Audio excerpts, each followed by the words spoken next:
Alright, Aquarius, thanks for tuning in to your August 2014 horoscope. My name is Athen, and let's start off by looking at your ruler Saturn this month. So Saturn is in your 9th house, has been for some time, helping you be more realistic and grounded with your spiritual guidance or your higher guidance. Okay, for some of you might be, involved in university. Perhaps some of you are really deep into philosophical studies. Perhaps some of you are traveling at the moment. Whatever it is, this month is interesting because we've got the fast-moving planets joining up with the slow-moving planets. So we've got Jupiter and Saturn, okay, in their houses, and Venus and Mars are going to join up with them. So with the slow-moving planets, it's like the big picture. And this big picture is, ever changing. It lasts more than a month. It's slow changing, and it spans usually about a year to 2.5 years. Now this month, the fast-moving planets are going to join up with that. So what does that mean? It means a focus now, more detailed focus on the bigger plan, the bigger picture of things. Focusing on what's been going on in the grand scheme of things, right? So for you, it's that Saturn in the 9th, that ruler in your 9th primarily. A lot of that, higher awareness that's been going on for you, higher wisdom, higher guidance. And also where Jupiter is, and Jupiter is in your 6th house. So it's also in regards to your routine, your day-to-day activities, your health and your work, anything that you do on a day-to-day level that also involves you taking care of yourself. So in regards to Jupiter there's been a lot of expansion, a lot of opportunities, a lot of positivity going into your health and into your routine. Okay. Now, the key with this, with the slow-moving planets in this case, is that we want to incorporate both. So in this case, Jupiter and Saturn. If we incorporate both, in this case, masculine, feminine principles, Jupiter and Saturn, we become part of the creation process. We join hands with the creation of the universe. You see, Jupiter and Saturn make up our reality. They're the kinds of they're the planets that are responsible for the creation of our reality, the way we see it. And Jupiter has to do with the expansion, the light. If you can think of a sacred geometry, the sacred geometry of the universe, Jupiter is the expansion, going in all directions, okay, the light. And Saturn is the definitions, the areas where maybe the light went around or changed color or whatever, the change, create the sort of resistance in such a way that it creates a shape. So Saturn then, with the expansion and with those little, grooves and definitions, you have the sacred geometry. So if we're a part of that, if we're a part of that creation element, then we open up ourselves as co-creators in our ability to manifest our reality. Because a lot of times if we are going against the tides, going against the creation of the universe for us, then it can create a lot of resistance and struggle and stuff. So if we're aligned with that, it helps open up our manifestation ability. So for you, it has to do with opening up to this expansion going on in regards to your day-to-day activities, in regards to your routine, and putting in that discipline, hard work, and maturity into your higher guidance. Okay, so incorporating those two together. So, for example, this might mean realizing that there is no, maybe not realizing, but it's about joining the two. So, in other words, taking care of your routine is going to help you with the higher guidance. expanding your health, becoming more healthy is going to help clear your mind, detoxing your body, for instance. Perhaps taking natural supplements to help stimulate your mind or open yourself up. These are the sorts of energies we're talking about. So perhaps it's that. Perhaps it's having a higher awareness of what you do on a day-to-day level. Perhaps it's realizing that you're in constant communication with the divine. You know, the ninth house has to do with that road to God. And realizing that you are embodying, you are a channel for divine embodiment. That what you do is a channel for the divine to work through you. So this can take form in a bunch of different ways. I can try to help give you the highest perspective on this to help illuminate you, but as long as you're incorporating these two areas into your life, then you're going to be joining up with the co-creation of the universe. So, for instance, if you're resisting, or going through struggles, or you feel a lot of limitation in regards to, the higher wisdom stuff, or the traveling, or the expansion of your life, then it's about understanding about putting in the work, putting in the discipline to make it happen. It's the creation element. It takes hard work and discipline wherever Saturn is, but the rewards are always there if we put it in, if we put in that time. Okay? So put in the time to expand, while at the same time continue to expand your day-to-day activities and your health. Take care of your health and all this. So in this way, you're joining up with the co-creation. Now that's the macrocosm. Okay, that's been going on. Now this month, like I said, there's going to be a joining up with that, a more personal, focused perspective on the big picture. And it's having to do with Venus and Mars primarily, and the Sun and Moon, which I'll talk about. But in regards to Venus and Mars, Venus is joining up with Jupiter, Mars is joining up with Saturn. So up until the 7th, Venus is going to be making her way into that 6th house. But until then, she'll be in your 5th. So for the first week of the month, continue to enjoy your what makes you happy, what puts a smile on your face. Okay, this was the energy of July. Continue to do that. All right, and through that, I think it's going to help open your horizons and expand your mind, like I talked about. So that's the energy for the first week. Then from the 7th onward, Venus will be in your 6th house.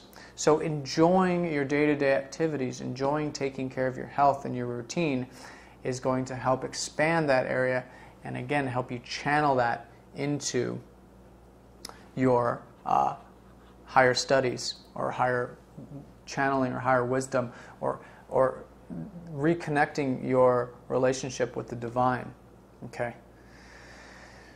So enjoy those things, particularly from the 7th onward. Take care of your health.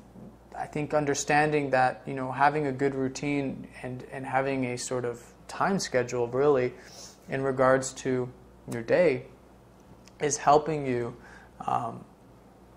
expand. It's helping you be more, have more opportunities in your life and see things, because if we're feeling good and we're vibrating in that frequency, in that vibration, and we're attracting opportunities to us, you see, those sorts of things.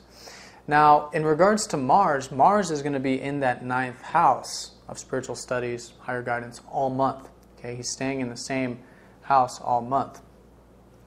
And for you, this means a tremendous amount of energy available for you to put it into that hard work and discipline in the higher guidance stuff that I talked about. Okay, so that's the macro going into the micro. You've got that energy to channel into it now, into the big picture, into your big picture plans this month, while at the same time enjoying the day-to-day process of it, taking it one step at a time, enjoying the present moment, enjoying the fact that it's not the destination, it's the voyage. That's enjoyable. That's the meaning of life, is enjoying the process. So continuing to do that, putting that energy in there and enjoying the process as well is the highlight. Now let's talk about the moon and the sun this month. The moon is also another polarity to the sun. The moon is the feminine aspect. The sun is the masculine. They both have to do with awareness, okay?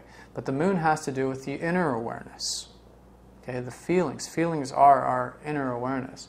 And the sun has to do with our conscious awareness. What we know of as consciousness, of our sight, of what we see in the external environment, that is the awareness that is the sun. So these two planets, they're called planets in astrology. These two planets, the sun and the moon, are going to play an important role in all of this because they are linking up in your 6th house for the first part of the month. So up until the 16th, the sun is going to be in your 6th house. I think you're going to understand more about yourself in your routine. And this is also carrying in from July as well. Understanding more about who you are, like what you require for your daily activities, for your work, for your health. What kind of, what are the requirements of your body, for instance? What passions do you have in your work? What makes, because without the 5th house, we have no 6th house. Without passion, without enjoyment in what we do on a daily level, do we have any real motivation to do anything? So I think it's understanding what your motivations are, what gives you passion and joy for life that's propelling you into the day-to-day, which is your reason for getting up early, which is your reason for taking care of your body and all these sorts of things. So that's the awareness for the first half up until the 16th, understanding yourself in terms of your daily activities. And on the 10th, the moon will be opposed. So we'll have a full moon on the 10th. And the full moon, while this is happening, will be in your 12th house of spirituality, of transcendence. So we are talking about awareness here. So around the 10th, pay attention to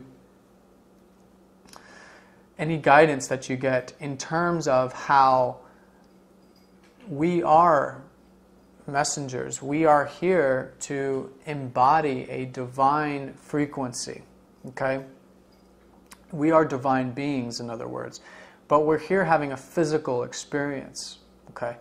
And around the 10th, I think there will be a stronger awareness of your spiritual being, of who you are on a spiritual level, and how that plays into the daily activities, how that plays into your role here, what you're doing, what you're working on, your existence here on Earth in this lifetime. Okay, so pay attention around the 10th to this. And around the 10th, if you can, take the time to some time out, or anything that's going to help you tap into your inner guidance. All right, meditation, those sorts of things, but maybe spending some time out in nature and stuff. So reflection period in terms of that on the 10th, and that's going to help you, I think, understand your potential and your skills and your abilities. If around the 10th, if you're really listening and tuned into that, okay, and balancing the two, understanding that you can't have spirituality without discipline, without the daily routine, they're the one and the same. In other words, a monk or a priest, they aren't just, it's not just easy. They don't just go and they do that. It takes a tremendous amount of discipline and hard work to do that. And they're embodying that, and they're anchoring those higher frequencies here on Earth. So that's the type of thing I'm talking about. And then through that, I think you're going to understand what you have to offer. Okay, what you have to offer. And then on the 25th, we're going to have a new moon in your 7th house. And so for you this month, a lot of it has to do with the transition from the 6th house, which is the routine and stuff, into the 7th house, which has to do with relationships.